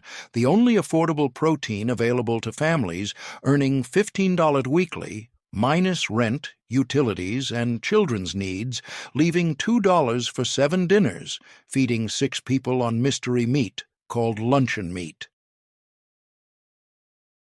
In 1934, Depression-era families made egg and onion sandwiches, a Jewish immigrant poverty dinner of hard-boiled eggs chopped with onions and mayonnaise, served between rye bread in tenement apartments where traditional Jewish meals required ingredients unavailable to families earning sweatshop wages. Mrs. Rachel Goldstein in New York made it for 27 cents, 12-cent eggs, 8-cent bread, 5-cent onions, 2-cent mayonnaise. She served it Thursday nights when her husband's garment factory wages of $13 weekly bought groceries for 7 dinners, and Thursday meant 3 more days until payday, but groceries were finished. The sandwiches filled 7 plates with egg mixture that tasted like onions and immigrant poverty. They fed 7 people for 27 cents, $5.15 today. That same meal costs $11.30 now. Mrs. Goldstein's children ate them believing egg salad was traditional Jewish food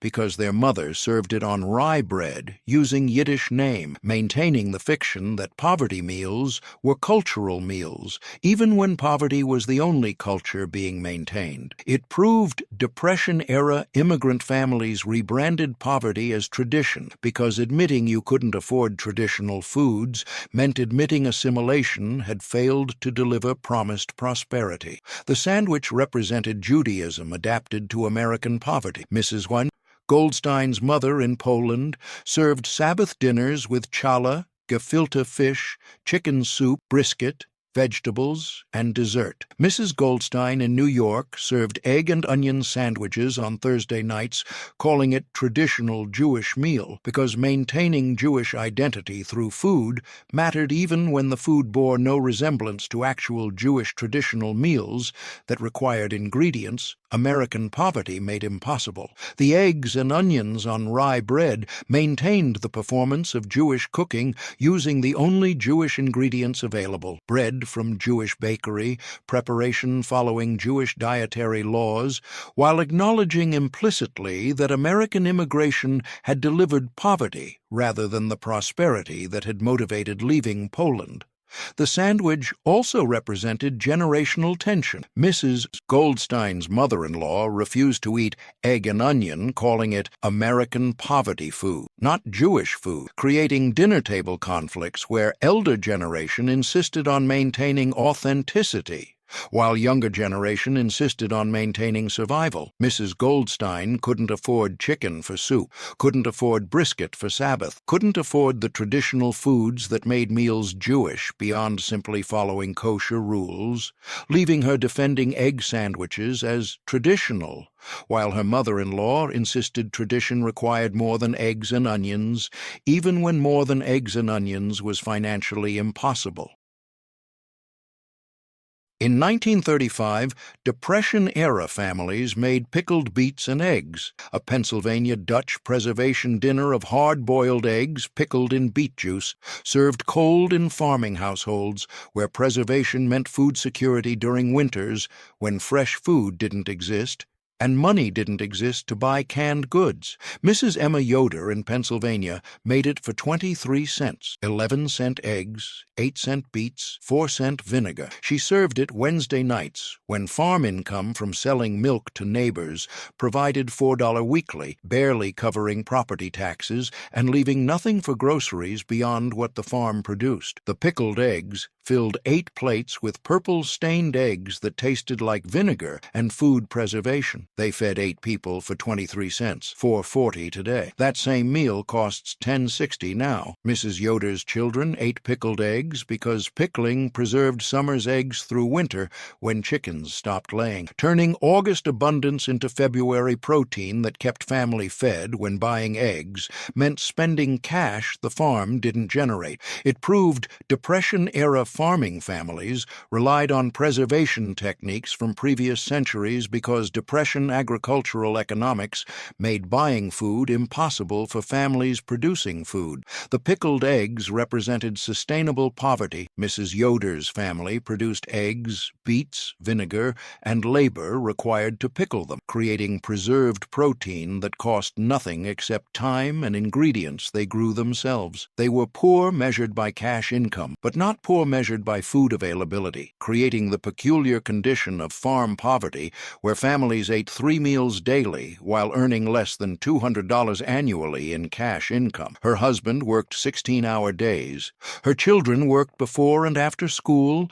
The farm produced thousands of pounds of food yearly, and still they were poor because agricultural markets collapsed, dairy prices fell below production costs, and producing food meant nothing when nobody had money to buy it. The pickling also preserved cultural identity. Mrs. Yoder's Pennsylvania Dutch grandmother pickled identical eggs in Germany before immigrating. Her mother pickled identical eggs in Pennsylvania during 1890's agricultural depression, and Mrs. Yoder pickled identical eggs during 1930's depression, creating unbroken chain of poverty poverty preservation spanning 3 generations and 2 continents. Each generation hoped their daughters would never need to pickle eggs for winter protein, and each generation was wrong because agricultural poverty transcended decades, crossed oceans, and continued regardless of which country or century you inhabited, as long as you were a farmer, depending on markets that didn't value your labor. Nobody makes pickled beets and eggs as poverty preservation anymore, because modern farms have electricity,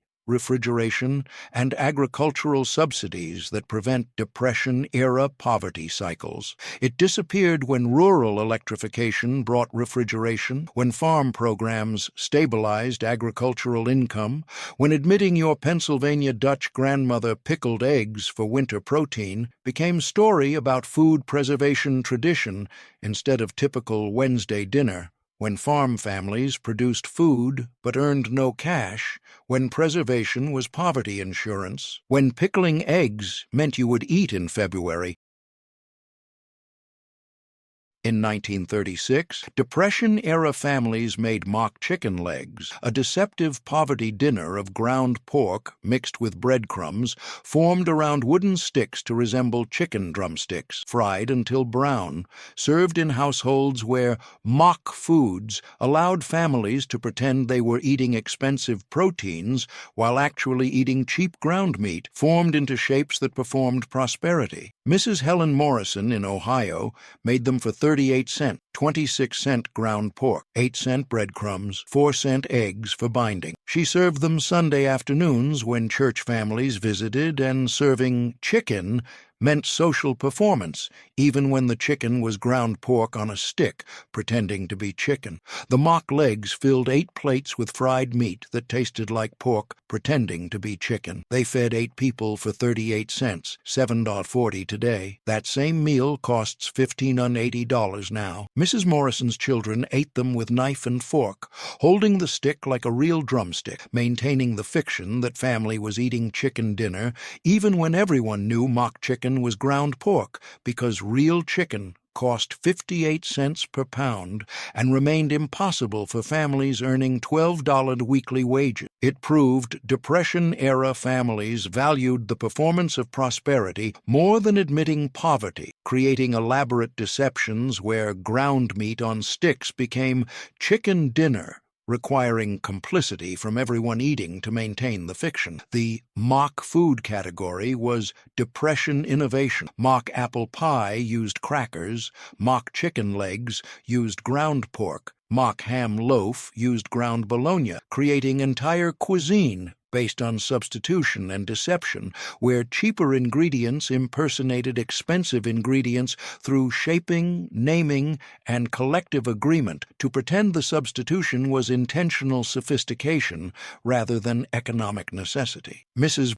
Morrison served mock chicken legs to church visitors who complimented her interesting recipe, while understanding immediately they were eating poverty food disguised as prosperity food, creating social interaction where everyone performed their assigned role, hostess pretending to serve chicken, guests pretending to eat chicken, children pretending their dinner was real chicken, maintaining fiction that depression hadn't reduced family to eating ground pork on sticks shaped like chicken legs. The sticks came from broken broom handles Mr. Morrison whittled on Saturday nights, creating pile of 6-inch wooden dowels that would hold ground meat in drumstick shape. He whittled in silence, producing sticks that would help his family pretend they were eating chicken when they were eating ground pork, enabling deception that allowed them to maintain social standing at church gatherings where appearing prosperous mattered more than admitting everyone was equally poor. The sticks were metaphor, work performed to maintain fiction, labor invested in performance, effort spent creating illusion of prosperity, while actual prosperity remained impossible on wages that barely covered rent. Nobody makes mock chicken legs anymore because modern families don't form ground meat into shapes pretending to be other meats. It disappeared when chicken cost less than ground pork, when mock foods became unnecessary as real foods became affordable, when admitting your grandmother shaped ground pork around sticks, calling it chicken, became story about Depression-era social performance instead of typical Sunday dinner, when church visitors required appearing prosperous even when prosperity was performance, when mock foods maintained fictions that everyone understood but nobody acknowledged, because acknowledging meant admitting poverty had become universal condition affecting families who still believed appearing prosperous mattered more than admitting everyone was equally desperate. These weren't creative recipes, they were elaborate deceptions, maintaining fictions that poverty hadn't destroyed social standing. When Mrs. Margaret Sullivan stretched $2 across 7 Depression-era dinners in 1936, she fed her family using Spam called pork luncheon meat, egg sandwiches called traditional Jewish food, and ground pork on sticks called chicken legs, because maintaining performances of prosperity mattered more than admitting poverty had reduced families to eating mystery meat, poverty sandwiches, and fake chicken shaped from ground pork, requiring everyone's complicity, maintaining fictions that made survival feel less desperate.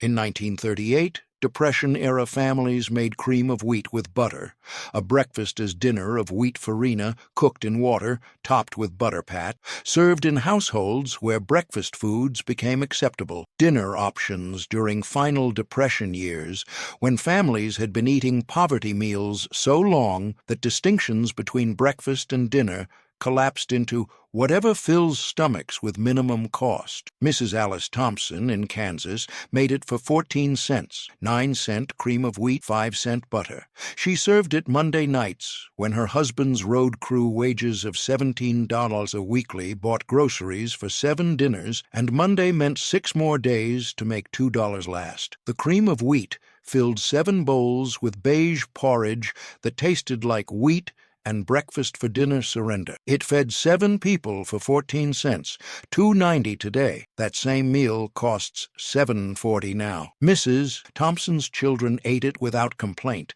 because complaining about eating breakfast for dinner meant questioning why their family was still eating Depression-era poverty meals in 1938, when economy was supposedly recovering, when unemployment was supposedly falling, when their father was supposedly earning good wages on road crews that paid $17 weekly, while leaving families eating cream of wheat for Monday dinner. The cream of wheat represented Depression's long tail. Families who entered prosperity in 1941 through wartime wages had spent 12 years eating poverty meals, 12 years serving breakfast for dinner, 12 years stretching $2 across 7 dinners, creating generational impacts that extended beyond Depression's official end date. Mrs. Thompson's children grew up believing cream of wheat was acceptable dinner, believing breakfast foods were dinner foods, believing poverty meals were normal meals, because their entire childhood occurred during Depression, years when poverty was universal condition affecting everyone they knew.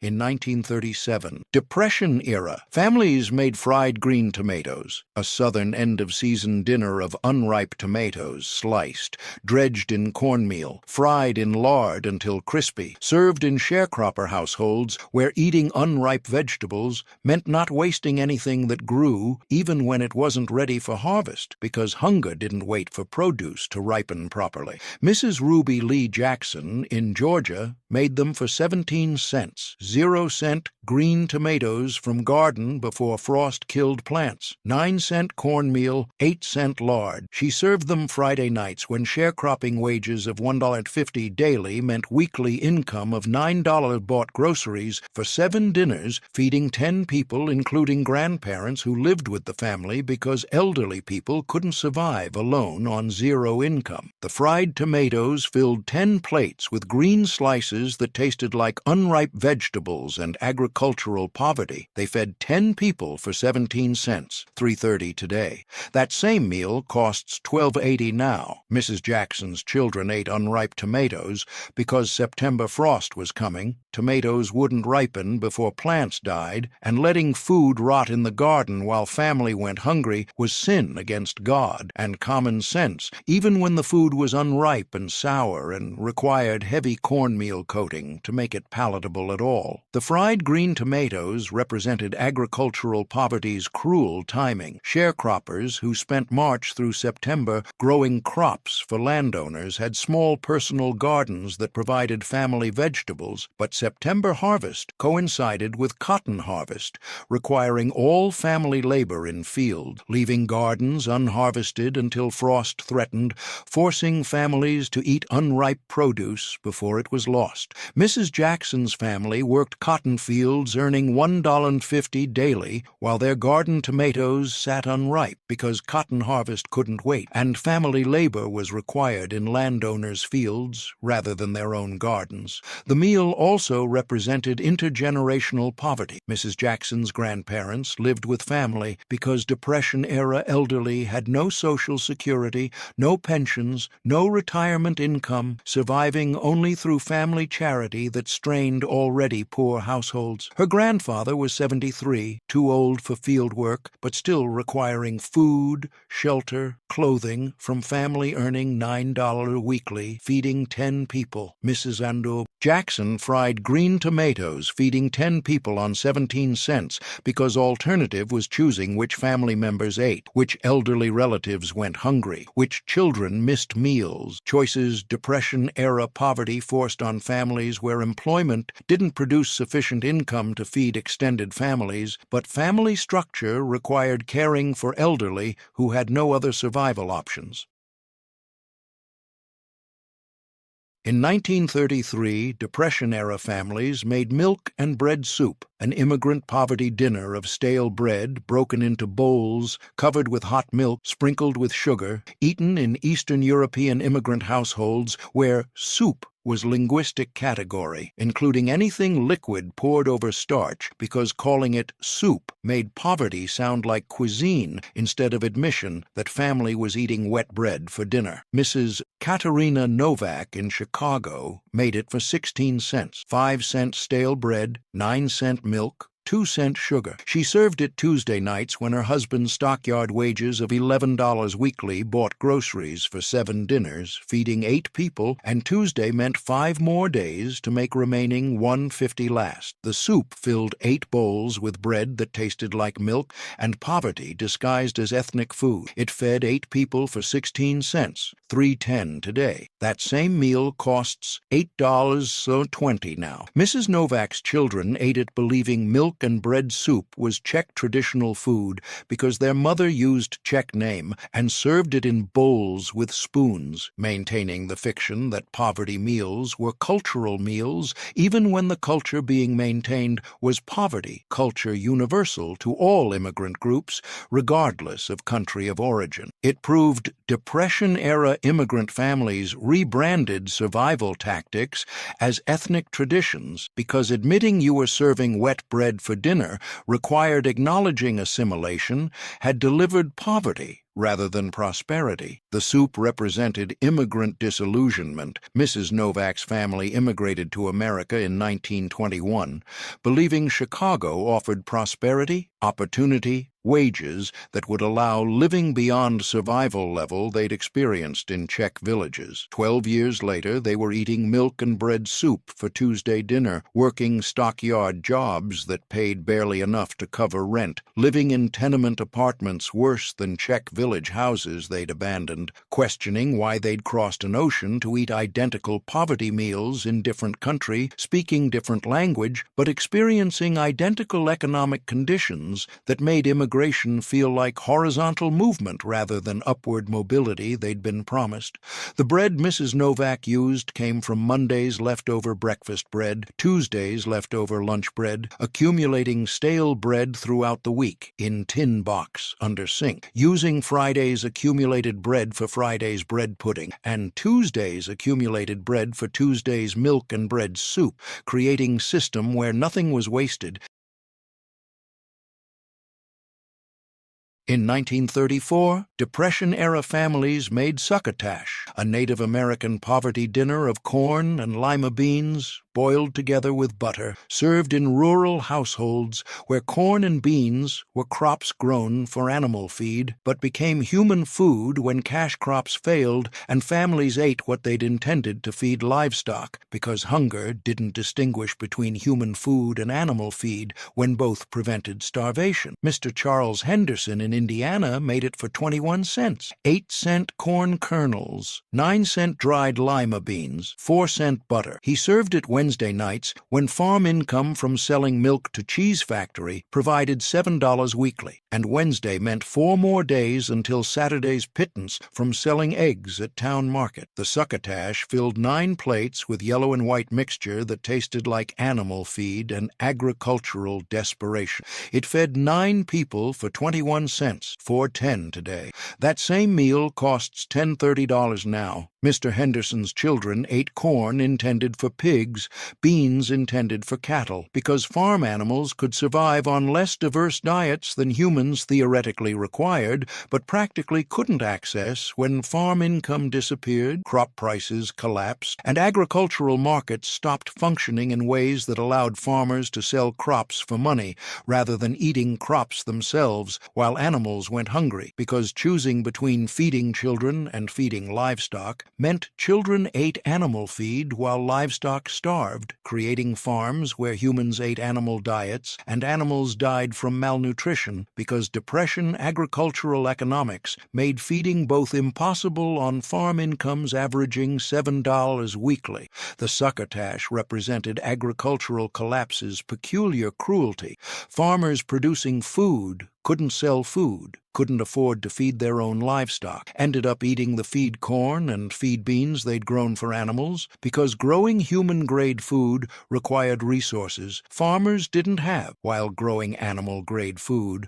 was simpler, cheaper, and became human food when selling anything became impossible. Mr. Henderson's farm produced corn, beans, milk, eggs, and poverty, acres of crops that couldn't be sold for prices covering production costs, leaving family eating animal feed while contemplating whether to butcher breeding stock for immediate protein or keep breeding stock, hoping markets recovered before animals starved. The Depression transformed American agriculture permanently.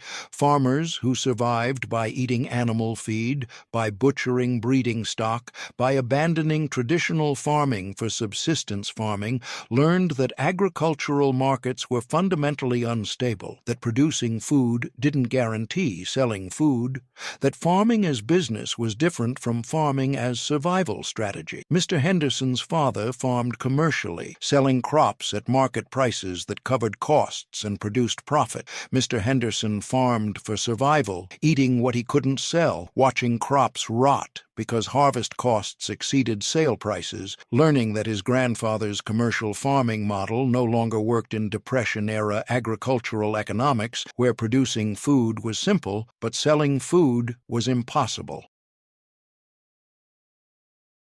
In 1935, Depression-era families made Apple Brown Betty, a deserter's dinner of stale bread cubes layered with sliced apples and sugar, baked until soft, served in households where dessert for dinner was acceptable final surrender. After 6 years of depression, poverty had exhausted resistance to serving sweet dishes as main courses because hunger was hunger, regardless of whether it was satisfied with dinner food or dessert food. Mrs. Margaret Foster in Washington made it for 29 cents, 0-cent apples from neighbor's tree that overhung fence, 12-cent stale bread, 11-cent sugar, 6-cent butter. She served it Saturday nights when her husband's sawmill wages of $13 weekly bought groceries for 7 dinners, and Saturday meant the week's grocery money was exhausted. But Sunday still required feeding. The apple-brown Betty filled 8 plates with sweet bread that tasted like apples and resignation. It fed 8 people for 29 cents, $5.65 today.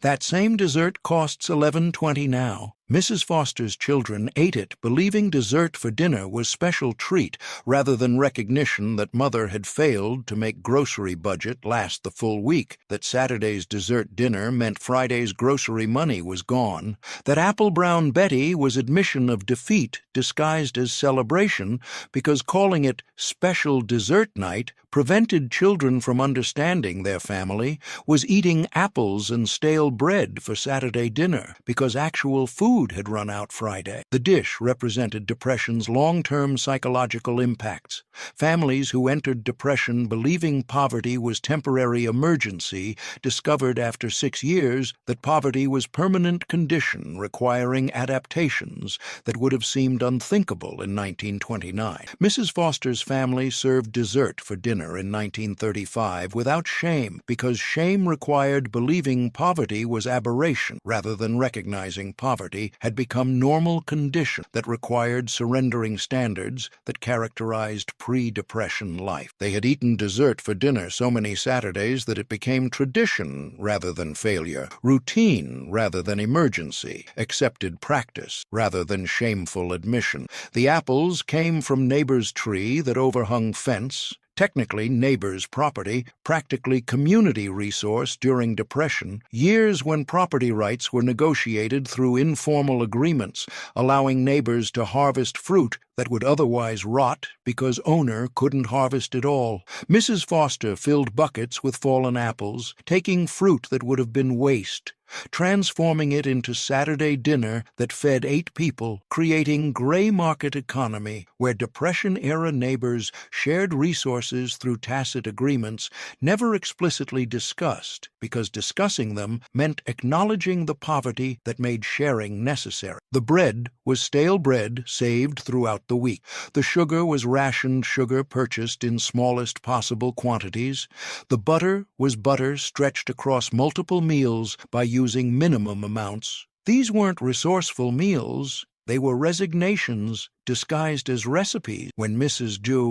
Sarah Mitchell stretched $2 across 7 Depression-era dinners in 1937, she fed her family using fried green tomatoes before frost killed them, milk poured over stale bread, calling it soup, animal feed, corn and beans, and apples stolen from neighbor's tree baked with saved bread, calling it dessert, because after 8 years of Depression poverty, families had stopped pretending poverty meals were temporary emergencies and started accepting them as permanent conditions requiring linguistic creativity that rebranded failure as tradition, theft as resourcefulness, surrender as celebration.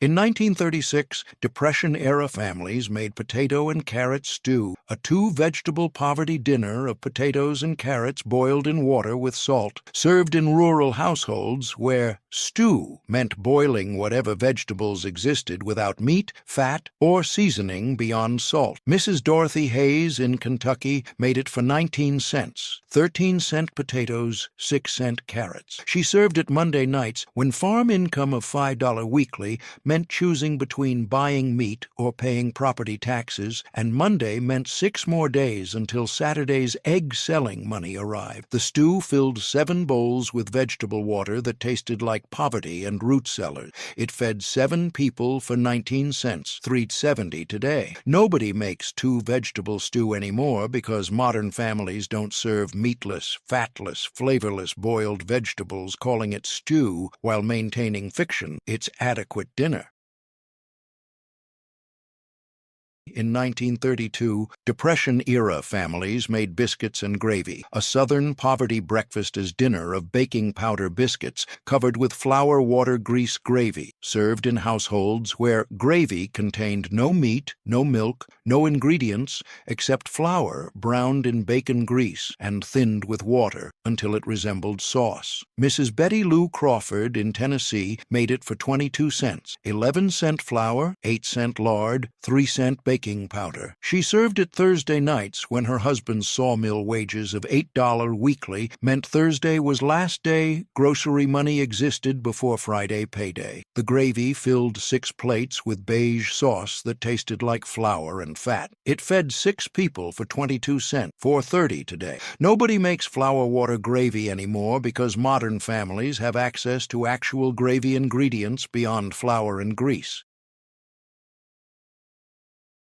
In 1937, Depression-era families made liver mush, a Pennsylvania Dutch poverty dinner of pork liver ground with cornmeal, formed into loaf, sliced and fried with onions, served in farming households where butchering day produced organ meats that couldn't be sold but could be eaten if ground and disguised. Mr. Jacob Schmidt in Pennsylvania made it for 31 cents, 19-cent pork liver, 8-cent cornmeal, 4-cent onions. He served it Tuesday nights when farm income from selling milk provided $6 weekly. The liver mush filled 8 plates with gray slices that tasted like organs and poverty. It fed 8 people for 31 cents, 6.05 today. Nobody makes liver mush anymore because modern families don't grind organ meats with cornmeal, disguising them as meatloaf.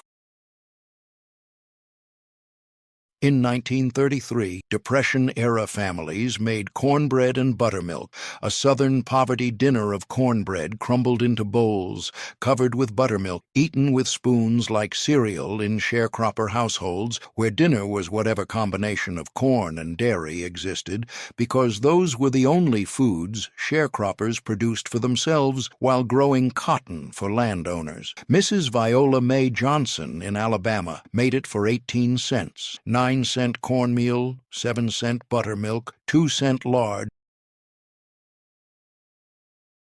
In 1934, Depression-era families made rabbit stew, a hunted meat dinner of wild rabbit shot in fields, stewed with carrots, potatoes, and onions until tender, served in rural households where hunting provided the only meat available when farm income couldn't purchase butcher meat. Mr. William Hartman in Iowa made it for 27 cents, 0-cent rabbit he shot.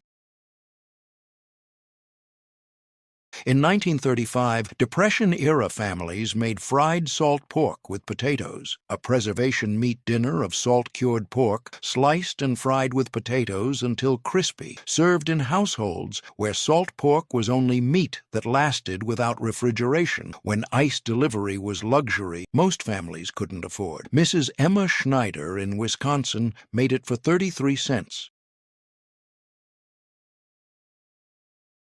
In 1936, Depression-era families made Depression bread, a 3-ingredient poverty bread of flour, water, and yeast, baked without milk, eggs, butter, or sugar, served as entire dinner in households where bread alone constituted meal when nothing else existed to serve with it. Mrs. Helen Morrison in Ohio made it for 13 cents.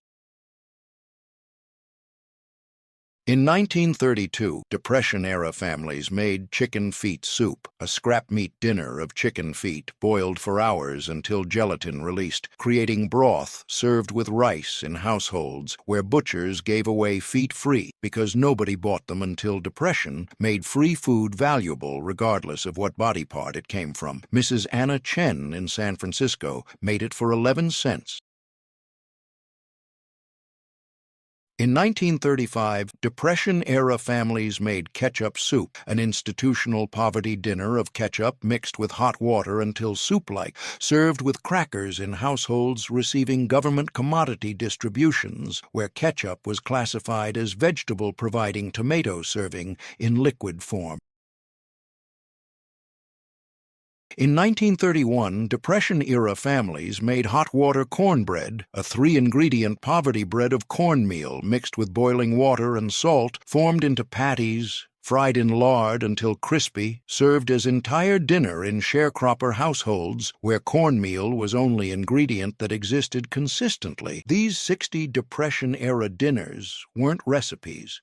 They were survival mathematics, calculated on torn paper by mothers whose hands shook from hunger. Between 1929 and 1939, American families stretched $2 across 7 dinners by eating Hoover stew, named after the president they blamed, dandelion greens foraged from vacant lots.